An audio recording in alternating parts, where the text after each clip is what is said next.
gravar aqui e vamos começar a aula de hoje, que é a primeira que aborda modificações moleculares. Então, dentro desse módulo de LBDD, diversos tipos de modificação molecular serão abordados como estratégias ou como formas da gente estudar a relação estrutura-atividade, entender como modificar uma molécula para melhorar sua potência, seletividade e assim por diante. Tá?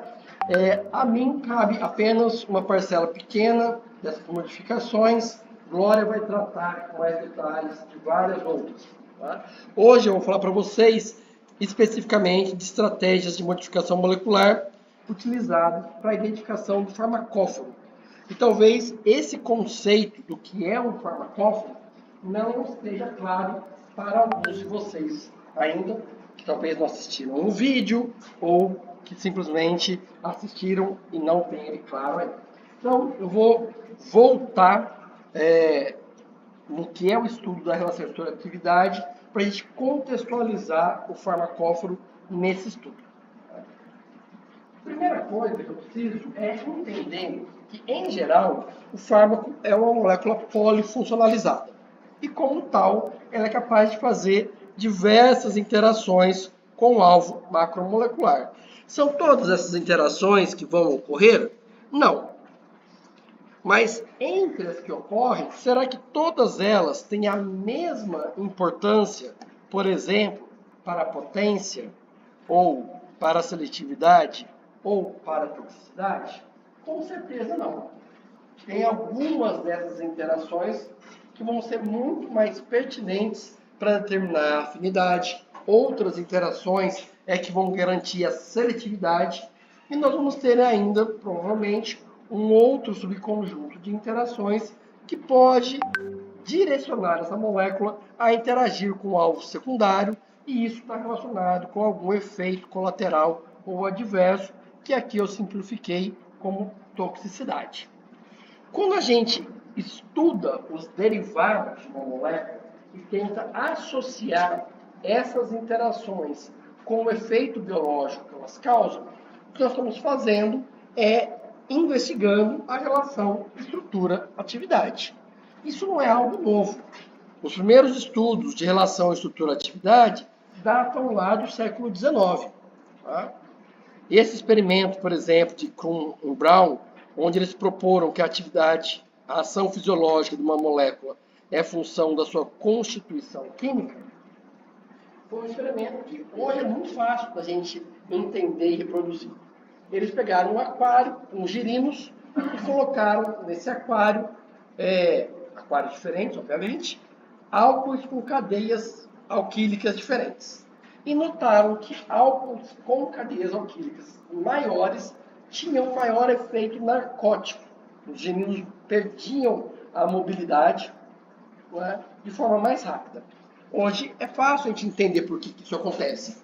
Álcools de cadeias mais longas vão ter log-P mais elevado, vai ser absorvido mais rapidamente pela pele do girino e ele vai parar de nadar porque ele está bêbado. Hoje é fácil a gente entender. Mas lá no século XIX, isso foi uma grande descoberta. Tá? E a gente existem outros autores que de repente apontam o estudo da REA como outros trabalhos. Mas o importante é a gente perceber que isso não é algo novo.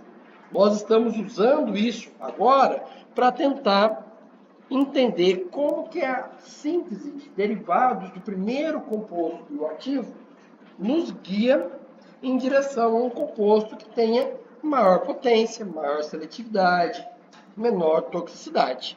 Então, eu sei para que eu quero modificar meu composto original. Embora ele tenha atividade biológica, ele não vai ser o mais potente da série, ele não vai ser o mais seletivo, nem o menos tóxico, exceto raras exceções, onde a molécula identificada lá no começo apresentou todas as características para ser considerada como um fármaco. Nós vimos em aulas anteriores que tem um longo caminho entre eu sair do composto bioativo, estudar a REA, composto líder ou protótipo protótipo otimizado, candidato a fármaco, fármaco clínico, fármaco aprovado ou princípio ativo. Tá? Então, esse processo todo é o que eu vou precisar da síntese de derivados para percorrer essas etapas. Tá? Como que eu vou modificar minha molécula inicial para fazer esse estudo de relação de produtividade? Tem dois critérios complementares que eu preciso avaliar. O primeiro deles, principalmente no começo do projeto, é a viabilidade sintética. Se eu tenho um composto bioativo que eu não sei como fazer derivados sintéticos dele, eu não tenho para onde ir. Hoje em dia, a química orgânica sintética é bastante versátil, então a viabilidade sintética, na maioria dos casos, não é um problema, a não ser quando a modificação que vocês querem fazer tem um custo muito elevado. O custo deixa de ser um problema à medida que eu avanço no desenvolvimento de fármacos. Se eu já tenho um composto protótipo, então eu já sei que ele é potencialmente muito interessante, já superei uma série de dificuldades, e eu preciso fazer um derivado que é caro dele, isso é justificável. Lá no começo do processo, onde eu tenho meu primeiro composto bioativo, eu vou querer fazer um derivado dele que para fazer 100 miligramas eu vou gastar 100 mil reais? Provavelmente não. Então a viabilidade sintética e o custo é importante, mas o custo, pelo menos, deixa de ser importante à medida que eu evoluo. Agora, tem um outro critério, que é o significado químico medicinal, que esse nunca deixa de ser importante e é o que deve nos guiar sempre. Porque não adianta eu sintetizar um derivado que não me ajuda a entender a reia. Se eu faço, por exemplo, eu tenho um anel aromático e eu consigo fazer um bromo derivado, um cloro derivado, um derivado halogenado com flúor. Todos esses derivados, se eles, um depois do outro, não agregam novas informações, eu estou perdendo meu tempo. Então eu tenho que pensar que derivado eu vou planejar para responder qual pergunta químico-medicinal. O aumento de log P está relacionado com o aumento da potência? Eu vou sintetizar um derivado que vai aumentar o log P em relação ao original. Eu vou fazer depois um derivado que diminui o log P em relação ao original. Eu quero investigar se uma hidroxila faz uma interação que é muito importante para a atividade biológica. Eu vou fazer com essa hidroxila protegida, retirando essa hidroxila, modificando a hidroxila para um outro grupo doador de eletronitrogênio e assim por diante. A partir das informações que eu vou obter dos derivados, considerando que eu planejei de forma adequada esses derivados, em algum momento eu vou identificar quais são os grupos essenciais para a atividade farmacológica, que geralmente eu defino como um farmacóforo, e quais não são essenciais para a atividade biológica.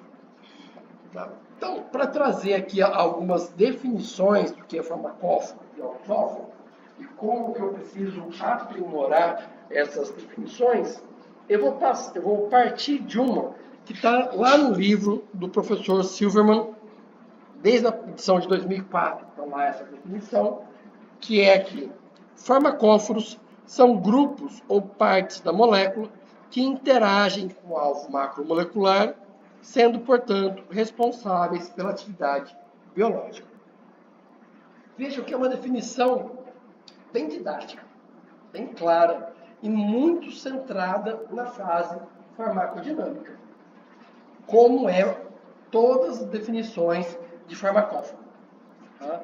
É sempre pensando no que interage com o alvo macromolecular. Então, muitas vezes eu encontro o termo potência, seja nos slides, seja nos artigos, seja em livros texto, mas a rigor eu deveria sempre me reportar à afinidade. O farmacóforo vai ditar o que é essencial para a interação. Então, é para ter afinidade. Bem, se farmacóforo é o que interage, auxóforo são as partes ou grupos da molécula que não interagem com o alvo macromolecular. Essa proposta, ou essa definição de farmacóforo, ela vem lá de um artigo que Paul Ehrlich publicou no final do século XIX, talvez começo do século XX, tá? No qual ele disse, ou propôs, que grupos presentes numa molécula seriam responsáveis pela atividade biológica. Essa definição de farmacóforo, ela é muito útil, por exemplo, para a gente entender por que sulfas têm atividade antibiótica. Na parte superior desse slide, eu tenho aqui o substrato de uma enzima da bactéria e aqui uma sulfa com atividade antibacteriana. Qual que é a explicação para essa atividade antibacteriana usando os conceitos de farmacóforo? A sulfa tem grupos muito parecidos com o substrato e, portanto, a enzima reconhece a sulfa no lugar do substrato. A sulfa tem uma afinidade maior do que o substrato, que é o PABA, pela enzima, e, portanto, eu acabo inibindo a cascata enzimática que aquela enzima produzia, melhor dizendo, no qual ela participava, e, portanto, eu tenho o efeito antibacteriano, que no caso das sulfas é bacteriostático. Tá? De forma semelhante, eu consigo explicar por que essa molécula, que é do transdietilbestrol, tem atividade estrogênica, mesmo ela não tendo o esqueleto esteroidal. A explicação é que os grupos que interagem com o receptor esteroide estão presentes no transdietilbestrol numa distância equivalente do hormônio, e daí a sua atividade. Tem uma outra grande vantagem da gente pensar a molécula em termos farmacofóricos e alcosolfóricos. Por quê? Se essas partes aqui são as essenciais para a interação com o alvo, o restante da molécula é passível de modificação, sem eu perder de forma drástica a minha atividade biológica. Então, daí surgiu o pensamento de manter o farmacóforo para manter a atividade biológica e modificar o alcossóforo para melhorar propriedades farmacocinéticas. Porque, em tese, eu modificar o alcossóforo não vai influenciar na atividade biológica de forma significativa. Pode melhorar a atividade biológica? Pode. Porque eu posso agora, ao modificar o alcossóforo,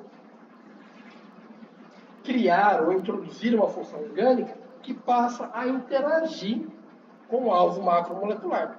E isso vai melhorar a interação. Mas aí gera uma confusão, não é? Porque alcossóforo é o que não interage. E se agora essa modificação no alcossóforo leva a molécula, a parte nova da molécula a interagir, eu estou passando o que é alcossóforo para farmacóforo. Tá? Então a gente vê que, embora essa definição aparentemente seja boa, ela traz algumas armadilhas na nossa compreensão. Tá? Mas dentro desse aspecto de pensar em partes essenciais para a atividade biológica, eu posso explorar isso no contexto, por exemplo, de produtos naturais. Em geral, produtos naturais que têm atividade farmacológica são moléculas complexas, como, por exemplo, a morfina representada aqui. É uma molécula que tem diversos centros quirais e cuja síntese não é tão simples. Tá? Será que eu preciso me preocupar em sintetizar morfina? Ou eu posso identificar quem são os grupos farmacofóricos nela e sintetizar moléculas muito mais simples, mas que mantêm os grupos farmacofóricos? Percebam que eu tenho um grande avanço e um norte de onde que eu quero chegar. Eu quero sair de uma molécula complexa eliminar grupos que são acessórios, mas manter aqueles que são farmacofóricos. É claro que, ao identificar que os grupos farmacofóricos não são lineares, né, eu tenho aqui uma hidroxila, um anel aromático e um nitrogênio, uma amina, que são farmacofóricos. Mas eles são conectados por uma ligação. Né? Então, eles estão distribuídos no espaço. Então, a gente precisa perceber que aqueles grupos farmacofóricos, eles têm um arranjo espacial. E foi por isso que, a partir da década de 60, farmacóforo passou a ser definido como arcabouço molecular contendo os grupos responsáveis pela atividade biológica. Embora a definição seja em termos de atividade biológica, novamente, o que eles querem dizer é responsáveis pela interação com o alvo macromolecular, que eu estou sempre pensando na fase farmacodinâmica. Tá? Então, farmacóforo não me diz nada sobre a fase farmacocinética. A rigor, eu estou sempre pensando na fase farmacodinâmica. A partir do momento que eu identifico o arcabouço molecular que é responsável pela atividade opioide, eu posso sintetizar moléculas muito mais simples, mas que mantêm aqueles grupos farmacofóricos. E nós vamos passar a aula da próxima terça-feira falando sobre as vantagens que a gente obteve ao fazer esse processo de simplificação molecular, de partir de uma molécula complexa e chegar em moléculas mais simples. Isso ajuda no quê? A racionalizar por que aumenta a potência, por que diminui a potência. Em outras palavras, ajuda a entender a relação estrutura-atividade. E o que se quis com isso, eu vou falar melhor sobre isso na próxima aula, foi reduzir efeitos colaterais da molécula original, que era da morfina. Tem uma grande vantagem de utilizar os conceitos de farmacóforo quando a gente pensa em proteção intelectual. Porque quando eu penso na molécula, vou voltar aqui, que esse amarelo não está muito bom. Aqui. Se eu proteger na minha patente a molécula da morfina, todos os derivados de morfina não estão cobertos na minha patente. Agora, se a minha patente diz, por exemplo, que moléculas que têm um anel aromático substituído por uma hidroxila, distante 1, 2, 3, 4 ligações de um grupo amino, se a minha patente diz que esse tipo de molécula tem atividade opioide, qualquer molécula que seja sintetizada que tenha exatamente esse padrão farmacofórico vai estar coberto com a minha patente, mesmo que eu nunca tenha sintetizado essa molécula. Tá? Então, isso garante uma cobertura, uma proteção intelectual muito maior, e a gente vai ver como melhorar essa proteção intelectual logo mais. Tá? Bem, acredito que tudo que eu falei para vocês até agora deve ter convencido vocês, pelo menos parcialmente, que utilizar a definição de farmacóforo é muito útil para entender a REA, para entender qual parte da molécula é essencial para a atividade e tudo mais. Acontece que tudo que eu disse para vocês até agora foi muito centrado no conceito de grupo funcional. Eu falei, por exemplo, que na minha patente eu teria um anel aromático substituído por uma hidroxila distante tantas ligações de um grupo amino. Mas vamos pensar de uma forma mais holística. O alvo macromolecular, ele enxerga a hidroxila, ele enxerga um anel aromático, ele enxerga um amino. O que a macromolécula enxerga? Ela enxerga a nuvem eletrônica com a qual ela vai interagir. A própria molécula, a macromolécula, a superfície que interage são os elétrons das camadas de valência. Eu não tenho interação entre núcleos. Então, se quem interage são esses elétrons que participam de interações, se o elétron vem de uma hidroxila, de uma amina ou de um grupo doador de ligação de hidrogênio qualquer, não vai interessar muito. É uma forma diferente de eu pensar as moléculas. Você quer perguntar alguma coisa? Não, né? O dedinho aqui é só uma caneta. Tá. Inclusive, quando eu penso em função de grupos químicos ou de uma representação atômica da molécula, muitas vezes eu cometo erros, como, por exemplo, nessa representação farmacofórica aqui. O que tem de errado nesse farmacóforo, nessa representação dos grupos que são essenciais para a atividade biológica na sulfa?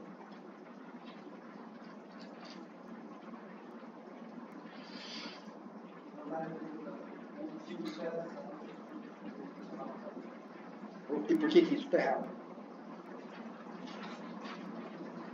Essa ligação vai significar uma molécula. Não, tem uma distância ali que eles mediram para o PABA e para a sulfa. Um é 6,7 e outro é 6,9. Oi? Eu tenho um anel substituído em para. Você acha que realmente vai mudar muito a conformação de um para o outro ali?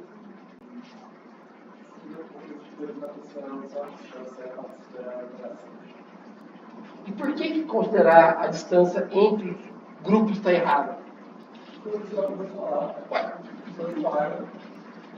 Gente, desde quando eu sou Deus Todo-Poderoso, que eu falo é verdade? A distância entre os... Então, vamos lá. Aproveitando o que eu falei.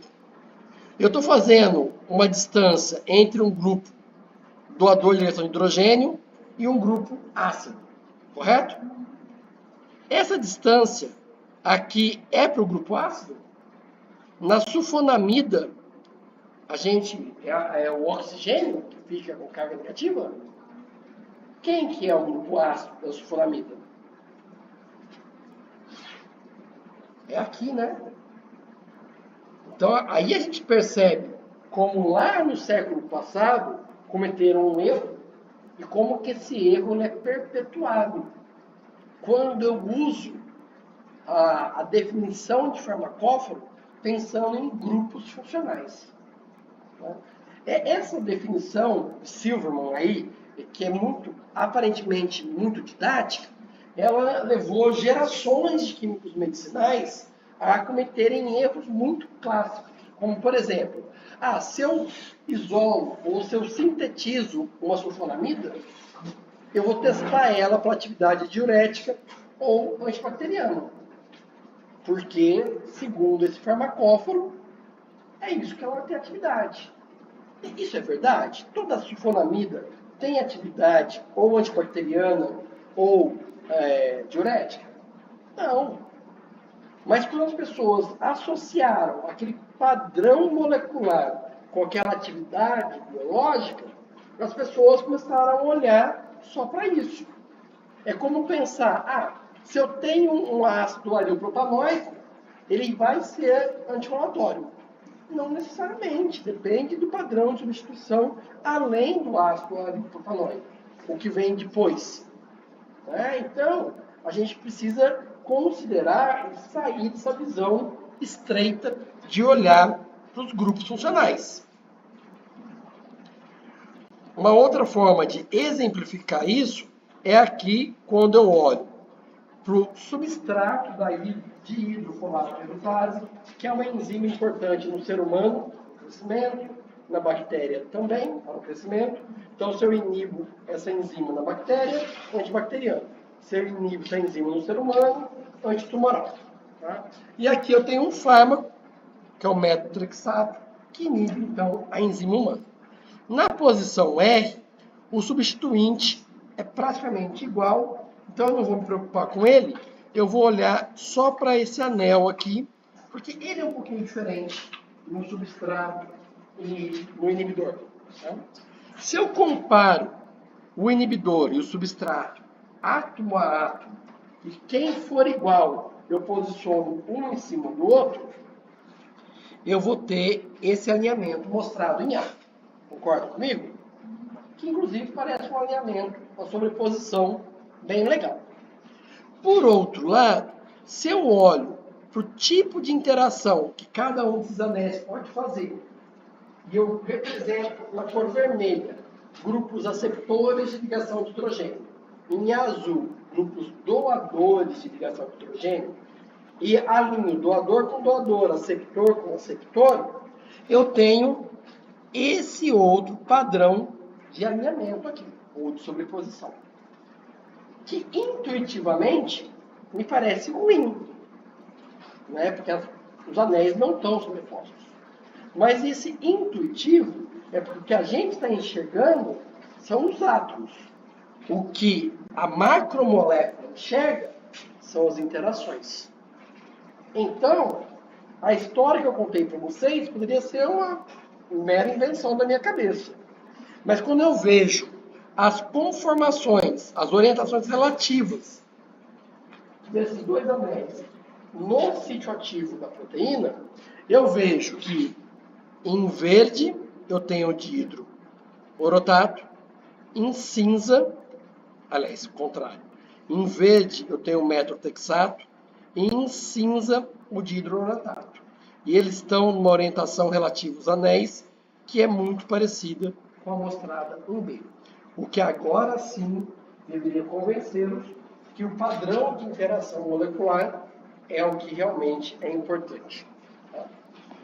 Ou seja, eu preciso parar de olhar para a molécula e enxergar nela amidas, carbonilas, ácidos carboxílicos e assim por diante. O que eu preciso enxergar na molécula são doadores de ligação de hidrogênio, aceitadores de ligação de hidrogênio, grupos básicos que podem, então, participar de uma interação do tipo íon dipolo, dipolo, dipolo, e que vão ser o centro positivo dessa interação iônica, ou grupos ácidos, que vão ser a parte negativa da interação iônica, ou então perceber que os anéis aromáticos participam de interações hidrofóbicas.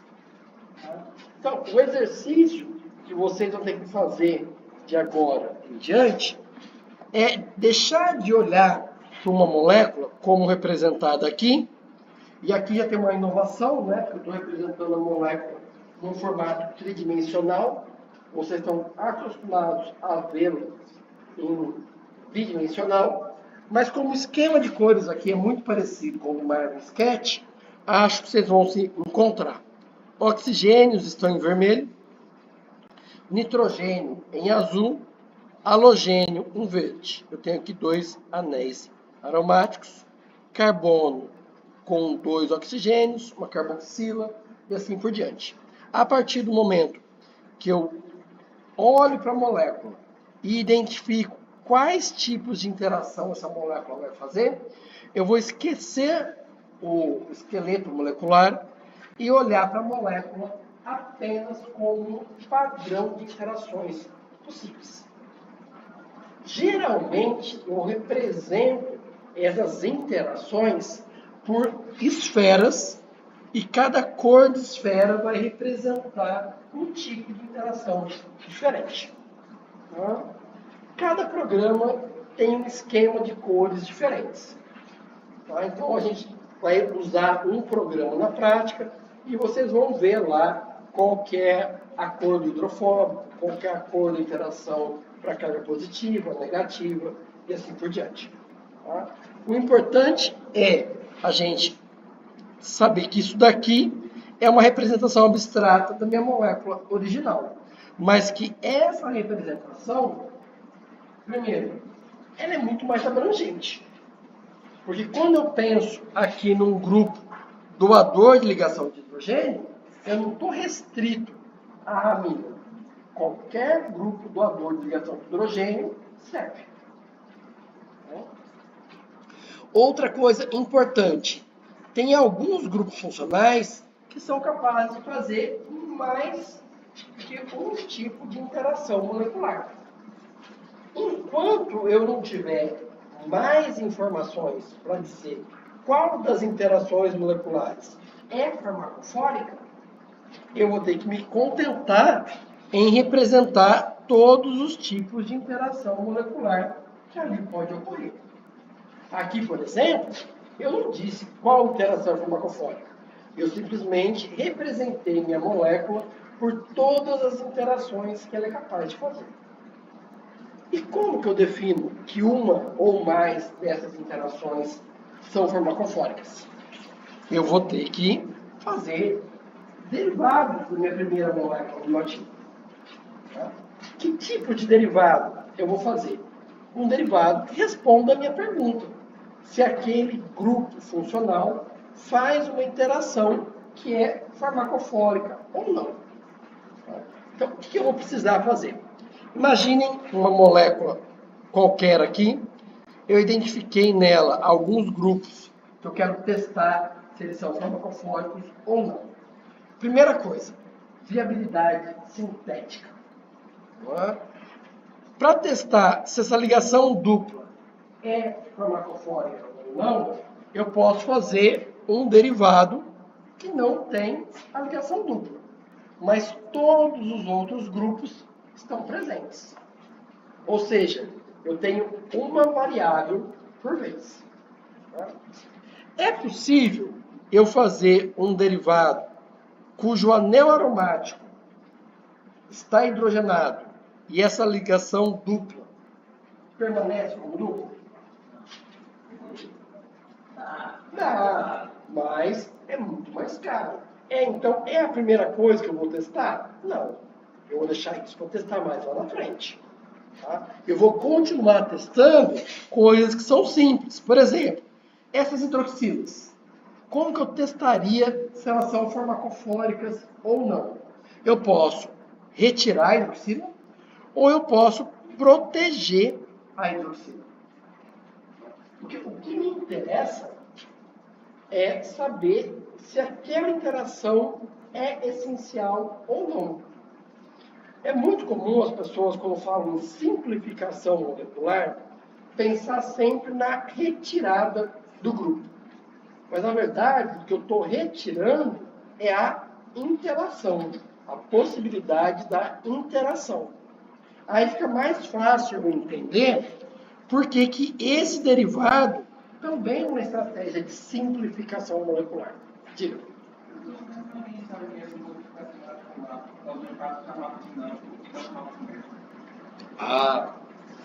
Aí eu tenho que avaliar, em tese, contra o alvo isolado. Porque eu estou avaliando só a fase farmacodinâmica. Esse é o problema de muitos artigos. Os artigos não fazem um estudo contra o alvo isolado.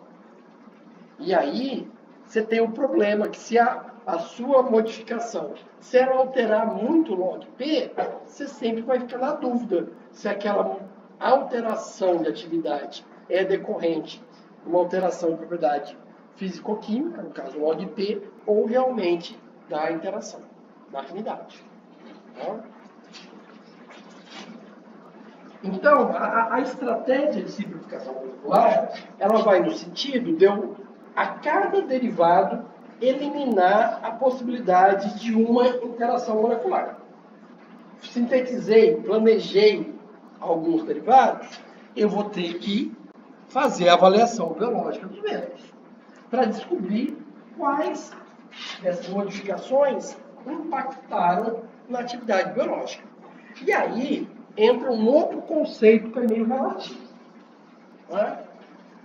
Vamos dizer que daqui, sem a dupla ligação para sem esse CH3, eu tive uma diferença de potência de 100. Vamos dizer que isso aqui era 1 micromolar a afinidade, e isso aqui é 100 micromolar a afinidade. Variou de 100. Isso quer dizer que o grupo é farmacofórico? Ou é quando varia de 1000 que é farmacofórico?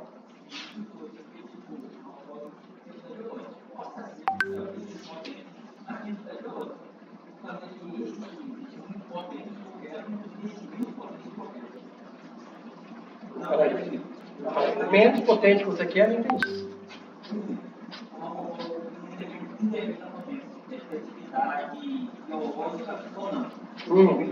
É algo mais parecido que isso aqui. Ok. E se for 10 mil para 1? Peraí. Quando que não era e quando é que passou a ser?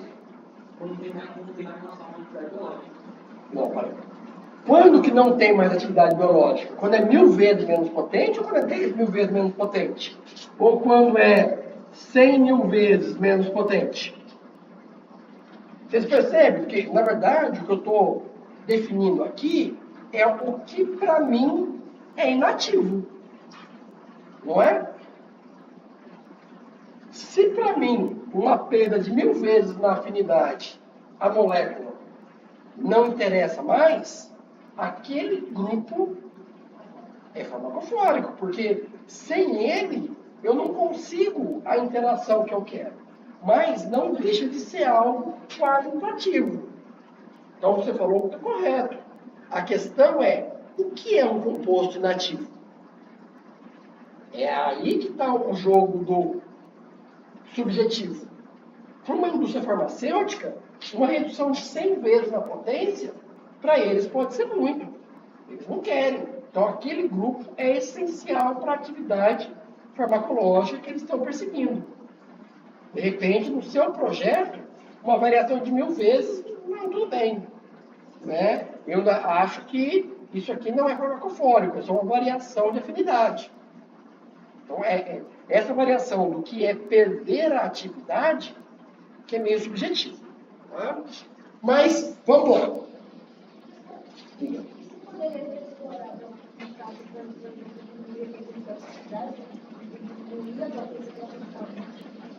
Eu não entendi. Poderia utilizar como? Assim? Qual é a sua ideia? Aproveitar o conceito de farmacóforo. Por exemplo, tem um análogo de farmacóforo que o pessoal chama de toxicóforo. É a parte da molécula que está associada com um efeito tóxico, adverso, etc. Então eu vou eliminar os grupos toxicofóricos. Por exemplo, é muito comum a mina vizinha anel aromático ser um grupo que a gente tenta eliminar. Porque no metabolismo isso dá origem a metabólicos reativos. Então, algumas farmacêuticas consideram isso como um toxicóforo. Mais alguma dúvida? Não? Vamos seguir adiante, então. Ok. Sintetizei, planejei, vamos supor, 10 derivados, avaliei a atividade deles, e eu agora preciso, a partir deles, selecionar quais as moléculas que eu vou usar para dizer se o grupo é farmacofórico ou não.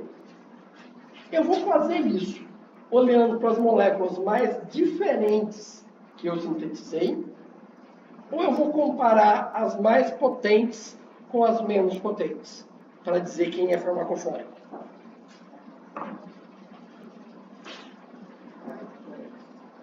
As mais diferentes. Todo mundo concorda? Não? Tenta convencer ela. Não, porque a gente estava vendo aqui não tem potência não, porque é importante. Está fazendo a recuperação, mas também não vejo disponível a sua partida na potência.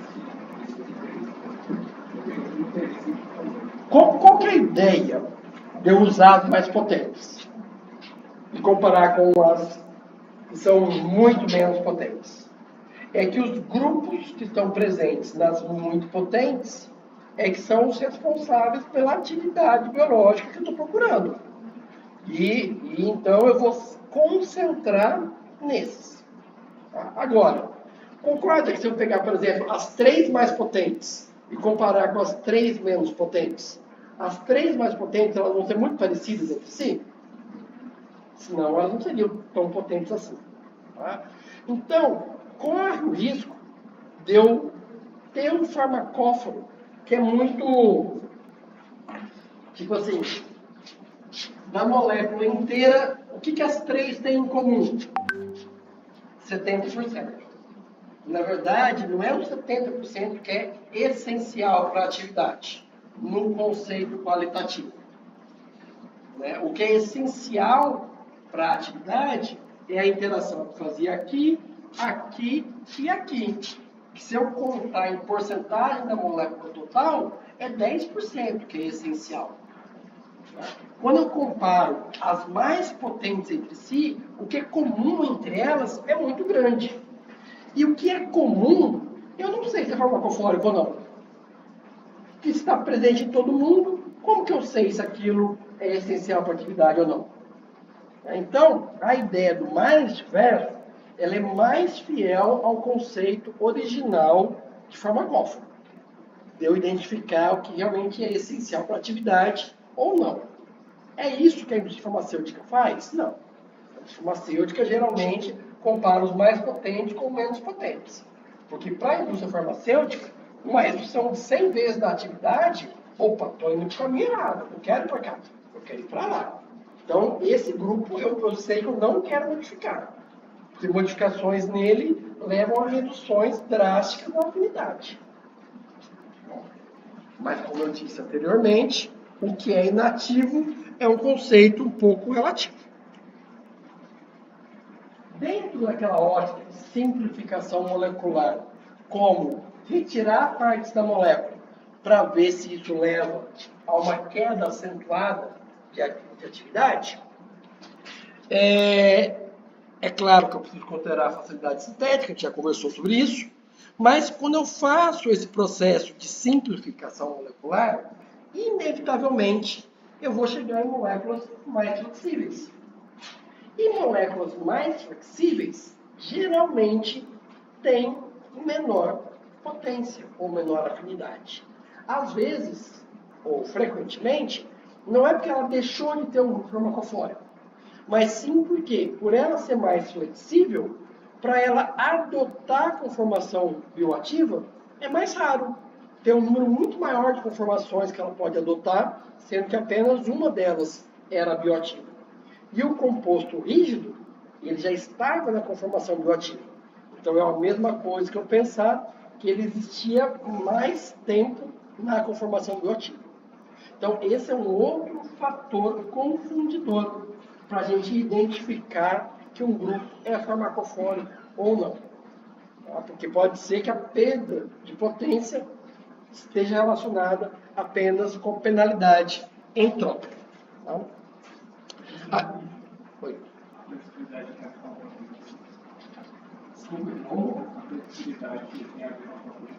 Tem a ver com potência. Você entendeu por quê? Não, eu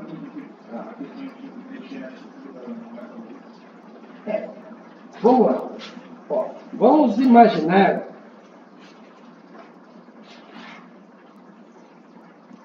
que essa aqui é a conformação bioativa. Se existe algo rigidificando isso aqui, para ficar sempre nessa conformação, isso aqui encaixa muito bem no receptor. Se eu simplifico a molécula, o meu processo de identificar quem que é o farmacofórico, e agora isso aqui é flexível. Em algum momento, isso adota a conformação bioativa? Sim, mas é uma parcela do tempo que ele não adota. A parcela do tempo que ele não adota é como se ele não interagisse. Então, efetivamente, é como se a concentração de molécula bioativa fosse menor. Isso é a mesma coisa que ter uma molécula com menor afinidade. É o que a gente chama de penalidade entrópica para a molécula flexível adotar a conformação bioativa. Tem que reduzir a entropia para ela chegar à conformação, e como vocês sabem, na equação clássica da termodinâmica, reduzir a entropia é desfavorável para um ΔG negativo. Tá? Às vezes, nesse processo de simplificação molecular, eu consigo melhorar as propriedades da molécula, mesmo com perda de potência. Por exemplo, quando eu saio da cocaína e vou para a procaína, eu deixo de ter os efeitos estimulantes que a cocaína tem, mas eu mantenho os efeitos analgésicos que ela tem. Então, eu chego num anestésico local que não tem efeitos estimulantes, tá? No processo de simplificação. E a gente vai ver que nos opioides aconteceu algo muito parecido, tá? Lá não teve uma perda de potência como ocorreu aqui, mas a gente vai discutir isso no momento apropriado. Para exemplificar em números essa perda de potência, vejam aqui, na dose de 0,3 mg por quilo, a redução na pressão arterial foi de quase 40%. Esse análogo aberto aqui, numa dose 3 vezes maior, causa uma redução da pressão arterial que é menor, quase metade. Tá? É claro que aqui a gente tem um efeito confundidor. A pressão arterial aqui, ela está relacionada, aliás, a redução está relacionada com a flexibilidade da molécula? Tem. Mas o análogo aberto também tem propriedades fisicoquímicas diferentes. Então, tem um efeito confundidor aí. Então, quantitativamente, eu não sei o quanto que é da flexibilidade, o quanto que é da farmacocinética. Mas, claramente, eu vejo uma redução na potência.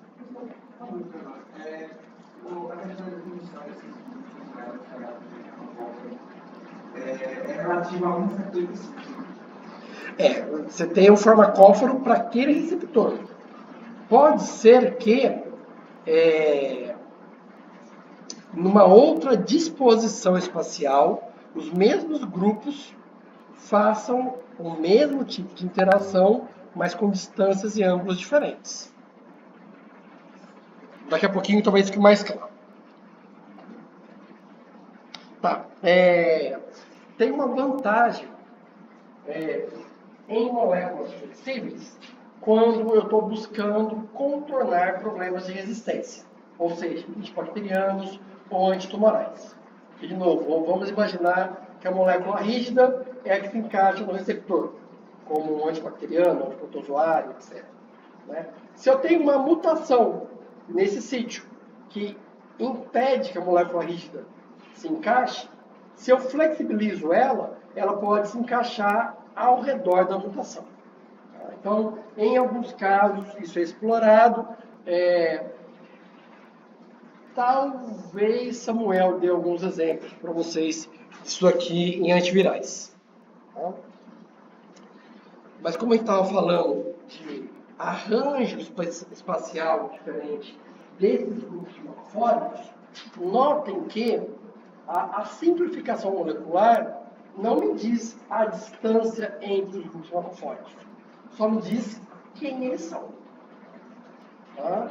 E eu preciso considerar a distância entre eles, porque se os grupos farmacofóricos não estiverem nas distâncias corretas, eu não vou ter uma transformação boa ativa para aquele receptor.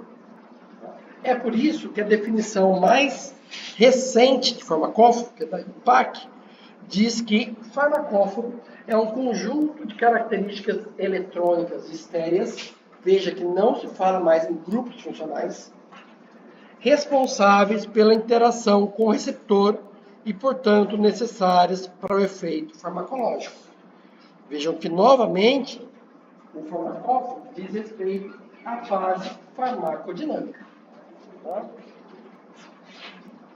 Lá, desde a primeira edição do livro do professor Eliese, eles destacam logo a seguir: farmacóforo não é uma molécula ou associação de grupos funcionais. Exatamente para a gente sair daquele conceito ultrapassado de que sulfos têm atividade diurética, que ácidos carboxílicos têm atividade inflamatória e assim por diante. Porque isso não é real. Então, nessa representação tridimensional de um modelo farmacofórico, eu tenho novamente esferas de cores diferentes representando o modelo farmacofórico, mas Como algumas das interações são direcionais, por exemplo, ligação de hidrogênio. A ligação de hidrogênio tem distância e ângulo para ocorrer. Quando eu coloco uma esfera, é a mesma coisa que eu disser que em qualquer lugar dessa esfera, a ligação de hidrogênio pode ocorrer. Isso não é verdade. Tá? Na graduação aqui, a gente vai usar a representação simplificada de esfera. Mas, a rigor, deveria ter uma seta, como está apontando aqui, para dizer, a ligação de hidrogênio ocorre aqui, ou aqui, ou aqui. Em outros lugares, não adianta eu tentar fazer ligação de hidrogênio, porque não vai ocorrer. Tá? Não adianta eu ter um grupo doador ou aceptor de ligação de hidrogênio em outras orientações dentro dessa esfera. Tá? Mas, para simplificar a nossa discussão, a gente vai sempre representar como esfera. Aqui é uma outra interação que é direcional também. Por exemplo, um anel aromático. Ele faz interações de transferência de carga abaixo e acima do anel. Quando eu coloco a esfera, dá a impressão de que qualquer jeito que o anel estiver ali, vai ter interação. Não é somente verdade. Mas, para simplificar nosso raciocínio, a gente vai continuar usando apenas as esferas. A gente não vai usar diversas formas geométricas como alguns programas fazem. Tá? Mas é importante que a gente deixe de olhar para a molécula no formato bidimensional. Se eu quero medir ângulos e distância, eu preciso representar essa molécula de forma tridimensional. Mais ainda, no tridimensional, identificar quem são aqueles grupos que eu identifiquei como farmacóforos, como farmacofóricos, e substituir esses grupos pelos tipos de interação que eles fazem. Tá? Então, esse daqui que é o farmacóforo dos opioides. Como que eu vou explorar essa informação? Por exemplo, todas as moléculas que tiverem o mesmo padrão farmacofórico vão obedecer a mesma regra.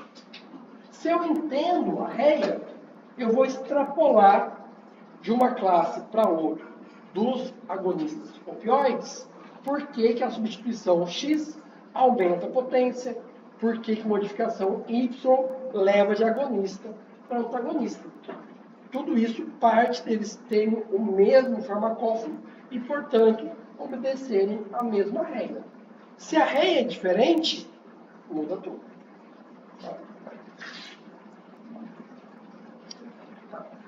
Como que eu defini que eram essas distâncias e ângulos? Porque na morfina eu tenho uma molécula rígida. E quando eu tenho moléculas flexíveis?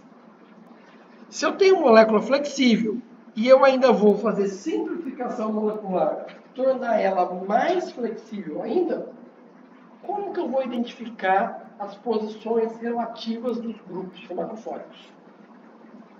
Eu vou ter que fazer o caminho inverso. Eu vou ter que fazer algum tipo de restrição conformacional. Inicialmente, eu vou fazer simplificação para identificar quem são os grupos importantes para a atividade, essenciais para a atividade. Identificados esses grupos, eu vou ter que recorrer a uma estratégia de restrição conformacional para agora posicionar aqueles grupos farmacofóricos em distâncias ou ângulos fixos ou mais fixos do que na molécula flexível, a fim de eu identificar qual que é a distância relativa entre eles. Vou usar como exemplo esses antagonistas de receptores canabinoides, que são análogos do ribonaboide. A gente já viu um outro exemplo aí em aulas anteriores dos receptores canabinoides subtipo 1 e 2, né? E vocês já devem saber, através de colegas, né, que quem, por exemplo, faz uso de maconha tem, pelo menos algumas pessoas, tem compulsão alimentar, que é mastigar alguma coisa. Então, um antagonista desse receptor canabinoide iria reduzir essa compulsão alimentar e, portanto, reduzir o problema de obesidade. Muito bem. Então, nós temos aqui o ribonabante e vejam que ao redor desse núcleo metilpirazólico, eu tenho vários substituintes que podem estar em orientações relativas diferentes. Como que eu vou determinar qual que é a conformação farmacofórica dessa molécula? Eu vou ter que fazer um análogo mais rígido dela. Qual que é uma estratégia muito comum que se faz? Criar anéis. Eu poderia criar um anel aqui, eu poderia criar um anel aqui. Como que eu decido onde vai ser criado o anel? De acordo com a viabilidade sintética. No caso aqui, ciclizar aqui era mais fácil. Não é que cicliza direto, não é esse derivado vai para cá direto, tá? Mas na síntese desse derivado, era mais fácil obter um derivado cíclico aqui do que aqui. Tá? Então, aqui tem um análogo fechado de 5, 6 e de 7. 7? 1, 2, 3, 4, 5, 6, 7. Isso. Tá? Quando eu tenho um análogo cíclico, sim, inicialmente, essa é a afinidade relativa para o subtipo 1, subtipo 2. Quando aqui eu ciclizo com um anel de 5, eu tenho uma inversão. No anel de 6, basicamente o mesmo padrão de seletividade. E aqui eu aumento muito a seletividade para CB1 em relação ao CB2. De novo, então, com essa disposição relativa diferente dos anéis, eu vou começar a saber qual que é a distância farmacofórica para a interação com o CB1, qual que é a distância entre os grupos farmacofóricos para a interação com o CB2. E eu vou planejar vários outros análogos restritos para chegar nas distâncias e ângulos que eu preciso para definir o meu farmacófago. Tá? Ao invés de ficar mostrando vários análogos rígidos aqui do reponabante, eu decidi explorar outros exemplos. Como, por exemplo, como que a gente sabe qual a conformação ativa do captopril? Inicialmente, teve todo o estudo de desenvolvimento do captopril, e nesse estudo identificou-se, por exemplo, que as interações feitas pelo grupo sulfidrila e pelo carboxilato são farmacofóricas. Entretanto, eu tenho duas ligações rotacionáveis aqui. E com isso, a posição relativa da sulfidrila em relação ao carboxilato pode ser qualquer uma nessa esfera aqui. Tá? Porque isso está girando. Como que eu sei, nesse espaço conformacional, qual que é a distância farmacofórica? Eu tenho que fazer um análogo mais rígido. De novo, qual que foi a estratégia utilizada? De ciclização. Aqui, ó, eu criei um ciclo. E eu tenho aqui vários derivados cíclicos. E através da análise deles, eu vou ver que onde a sulfidrila pode ficar no espaço em relação à carboxila numa conformação de baixa energia, é muito mais restrito no espaço. Olhando para esse derivado, eu cheguei nessas orientações possíveis.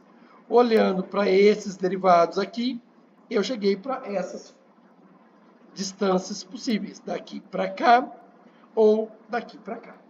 Tá? Se eu fizer mais derivados, eu posso restringir mais no espaço. E às vezes eu não consigo restringir mais no espaço, porque são todas as conformações que eu consigo continuam sendo estáveis e perto do mínimo energético. Qual que é a alternativa? Lembra que o farmacófago é os pontos farmacofóricos são representados por esferas? A esfera tem um centro, não tem?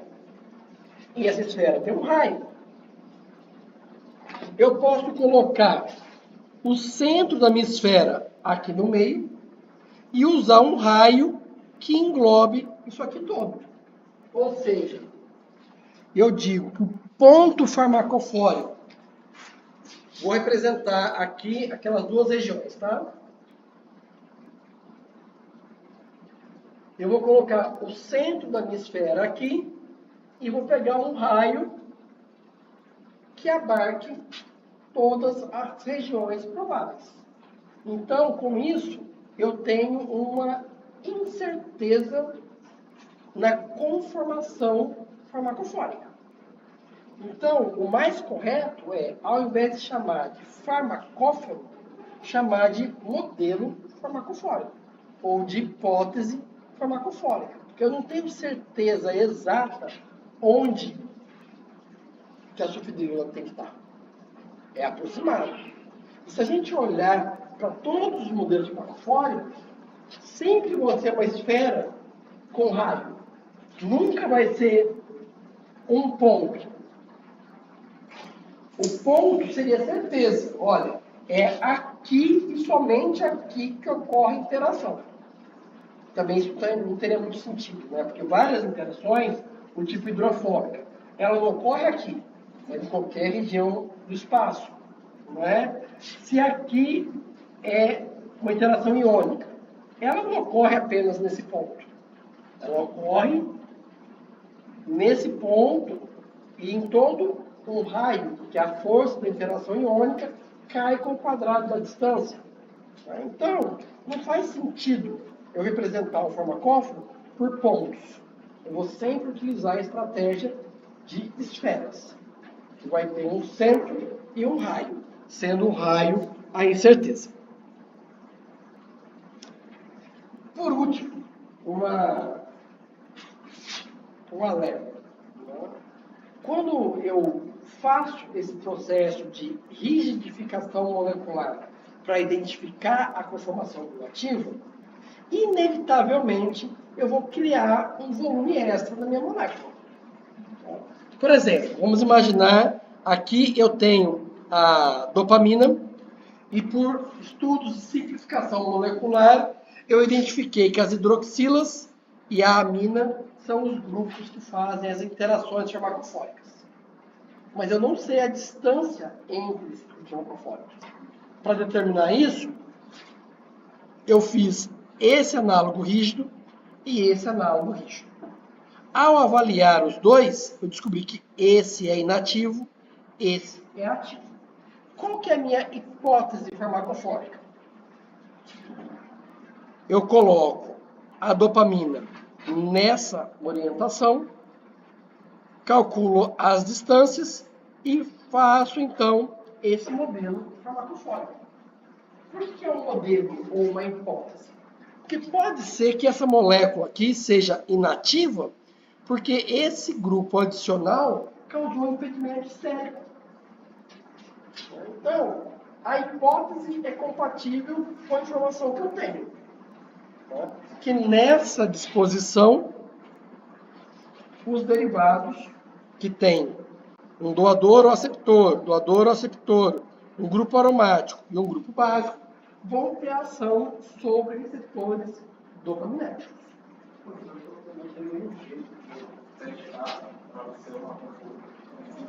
Como assim testar?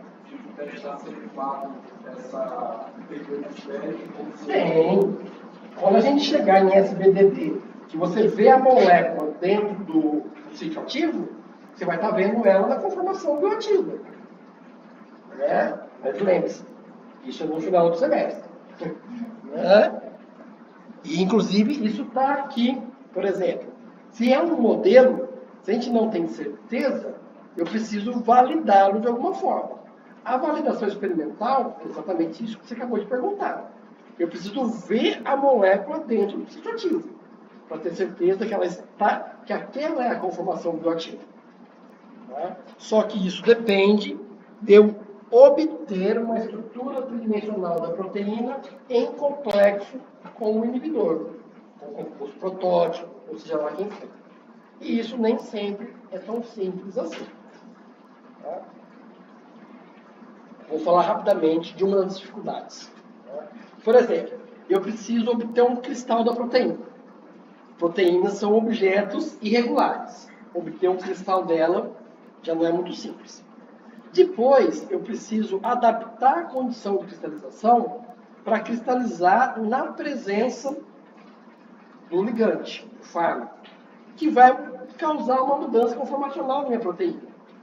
Então, o que antes era um cristal estável, pode ser que agora não seja mais. E além disso, geralmente o fármaco ele não é solúvel em água. Eu vou ter que colocar um solvente orgânico para conseguir colocar o fármaco, o solvente, sei lá o que, no cristal da proteína. Solventes orgânicos desnaturam a proteína. Então eu tenho uma série de dificuldades aí. E cristalizar a proteína é mais arte do que ciência. Não tem algo racional. Você faz meio por imitação. Essa proteína cristalizou nessa condição. Essa é parecida com aquela. Vou usar uma condição parecida. Às vezes funciona, às vezes não.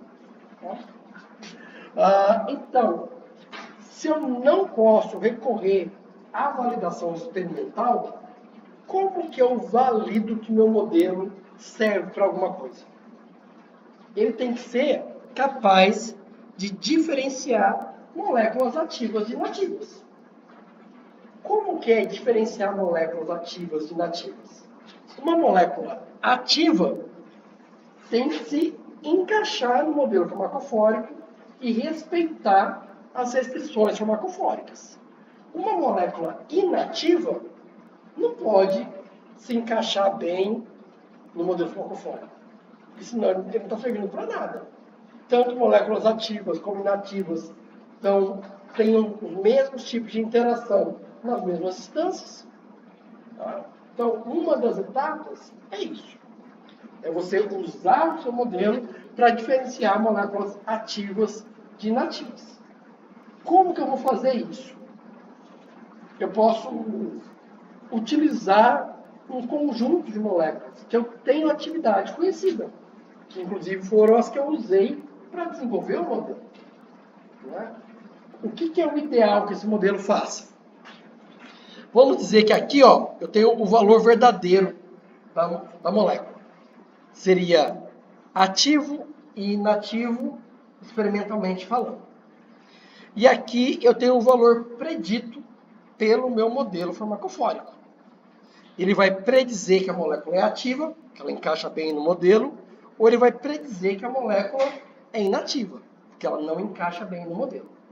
Qual que é o mundo ideal? Que as moléculas ativas encaixem e que as moléculas inativas não encaixem. Ou seja, números altos aqui, então, de 100 moléculas. Se eu tenho 30 ligantes ativos e 30 inativos, eu gostaria de ver um número 30 aqui e 30 aqui. É isso que acontece na prática? Não.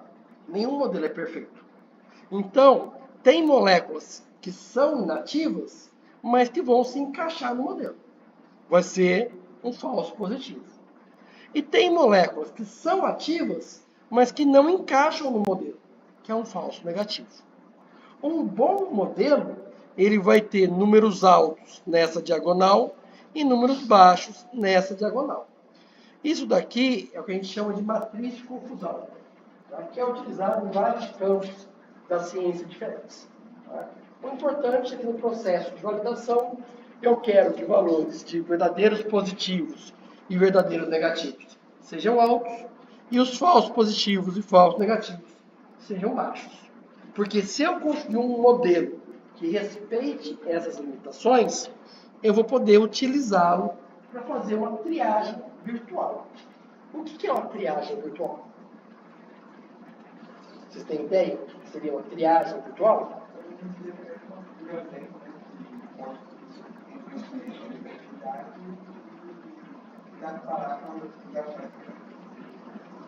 Eu vou pegar uma biblioteca que eu não testei a atividade e, em vez de eu ir na bancada testar um por um, eu vou pedir para o computador encaixar cada uma dessas moléculas no meu modelo farmacofórico. Algumas vão encaixar muito bem, outras não vão encaixar.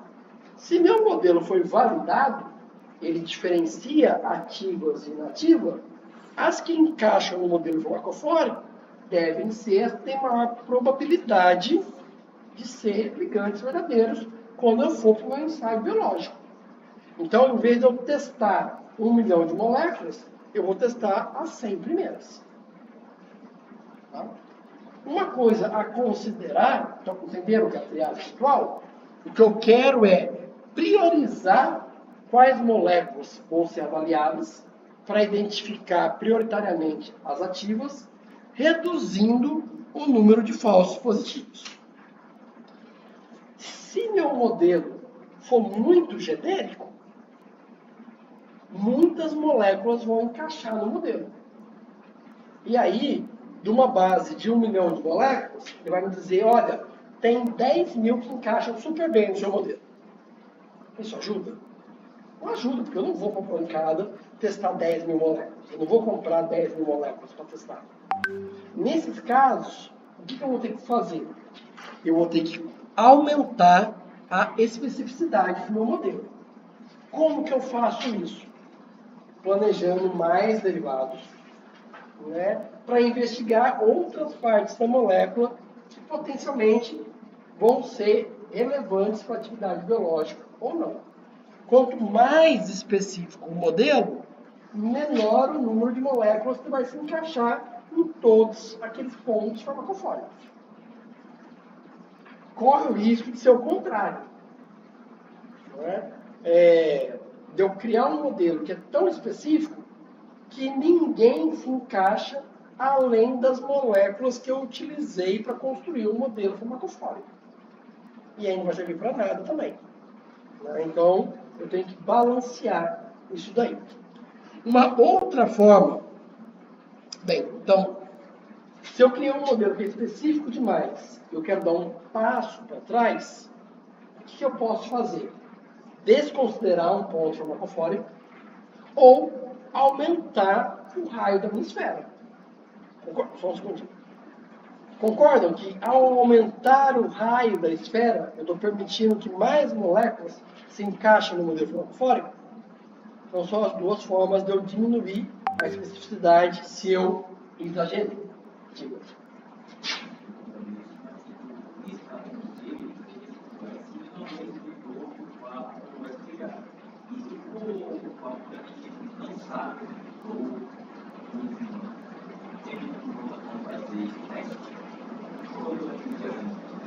Não, não está viajando, mas deixa eu só trazer a sua dúvida para um contexto mais didático.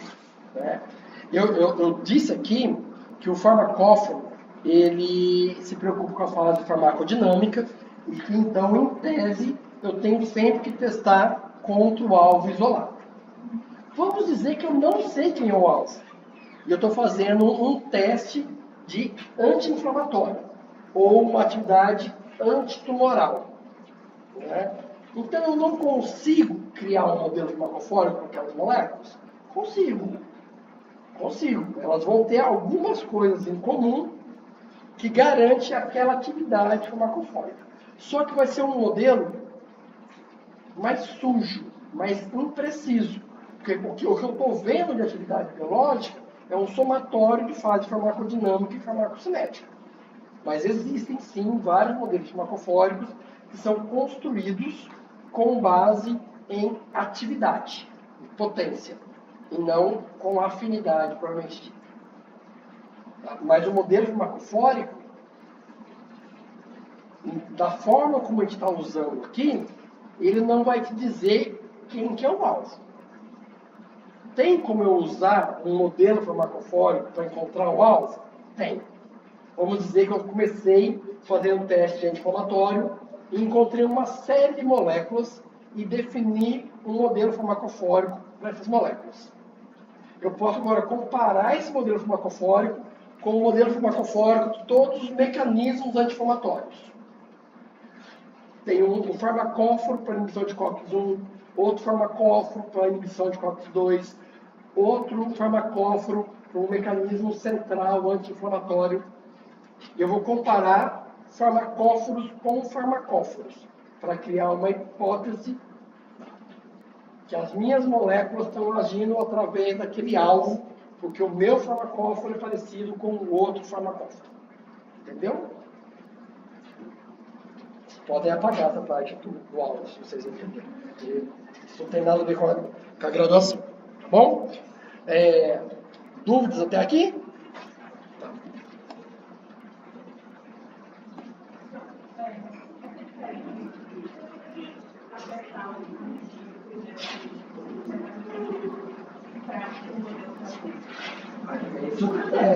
Você decide como é bom ou ruim. Olha, vamos pensar naquela matriz de confusão ali, e eu vou usar números de 0 a 100. Tá? Vamos dizer que na minha matriz de confusão, eu tive, sei lá, 80, 30, 5, 5. Isso parece bom para você?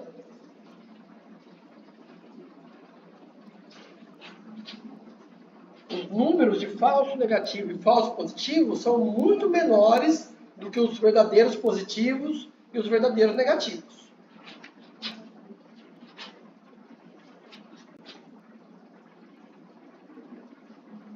Esse modelo já não é muito bom, né? Porque o número de verdadeiros negativos, falso positivo e falso negativo, é muito grande.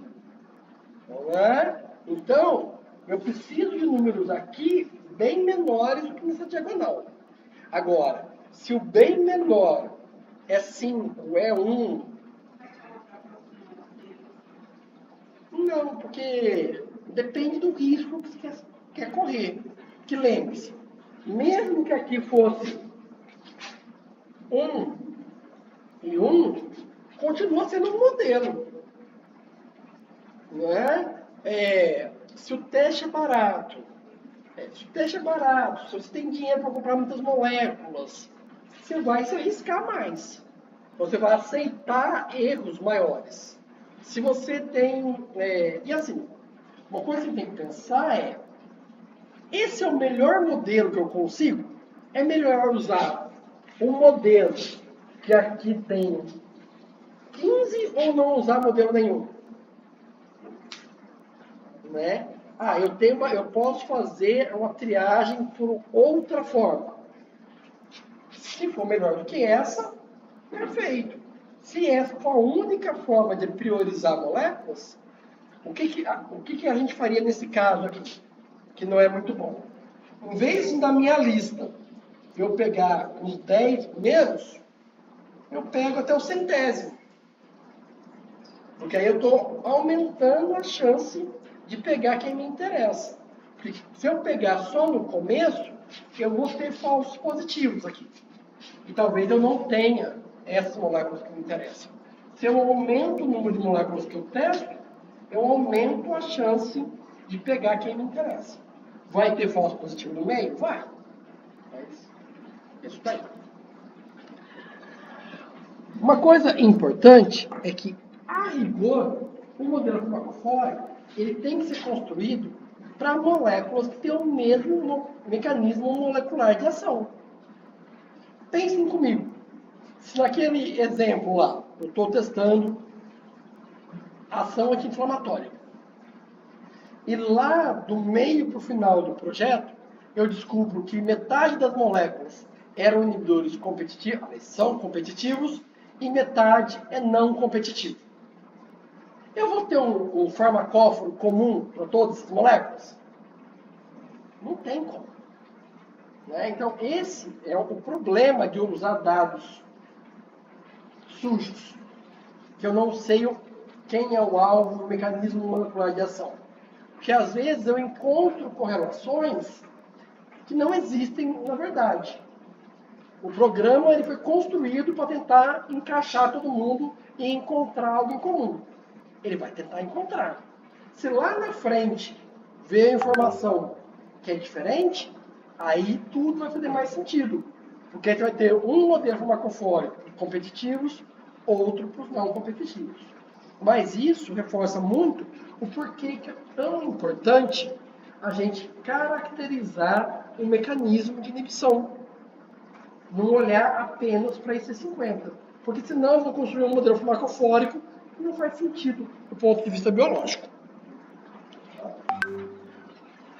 Embora modelos farmacofóricos sejam extremamente úteis, eles têm algumas limitações. Por exemplo, eles não consideram os efeitos eletrônicos dos substituintes no anel.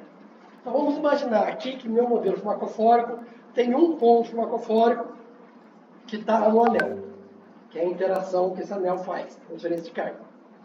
Concordam que dependendo dos substituintes desse anel, se eles forem retiradores de elétron, a transferência de carga vai deixar de ocorrer? E a molécula vai deixar de ter atividade, mesmo tendo o anel aromático na conformação, na orientação, tudo certinho? Então, a gente precisa olhar também para os modelos farmacofóricos com um certo olhar crítico. Né? Ele não explica tudo, ele ajuda a racionalizar a regra, mas ele sozinho não faz todo o trabalho. Tá? Empiricamente, é importante que os pontos farmacofóricos estejam distribuídos por cima das moléculas alinhadas, porque senão o modelo... Imagina aqui, ó. Tá vendo que aqui tem uma esfera rosa? Imagina que não tivesse essa esfera.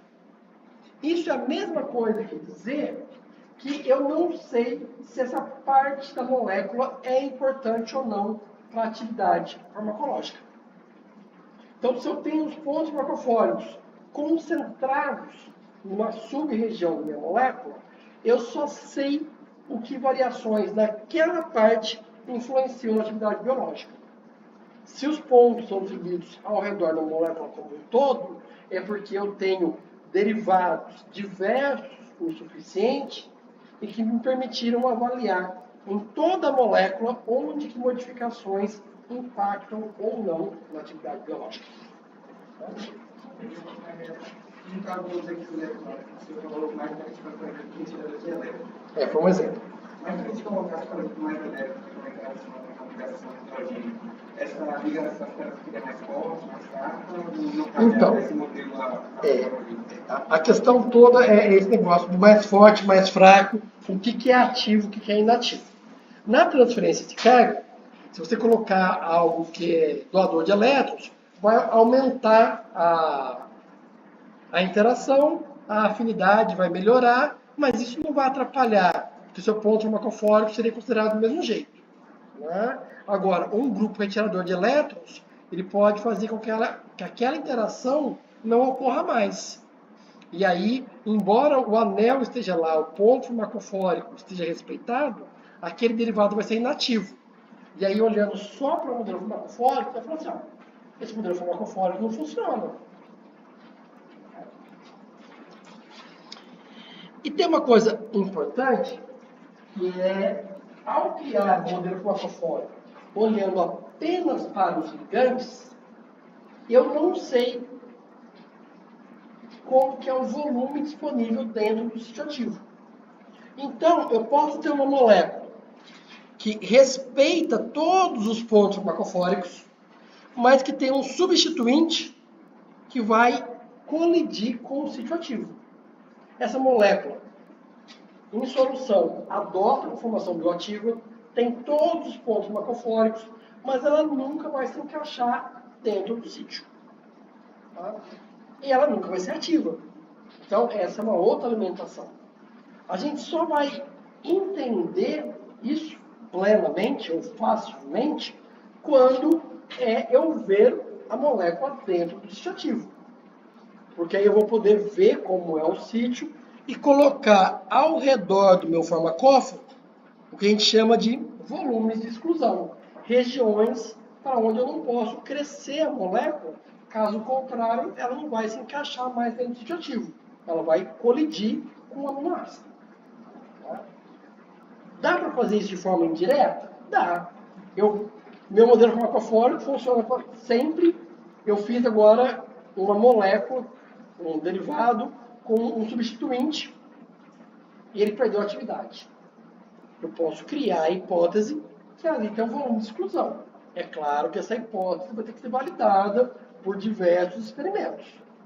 O mais simples é olhar para a estrutura cristalográfica. E só para a gente finalizar, existem casos onde as moléculas, mesmo tendo o mesmo mecanismo molecular de ação, elas interagem em porções diferentes do sítio ativo. Aqui eu tenho 4 ligantes de adenosina deaminase.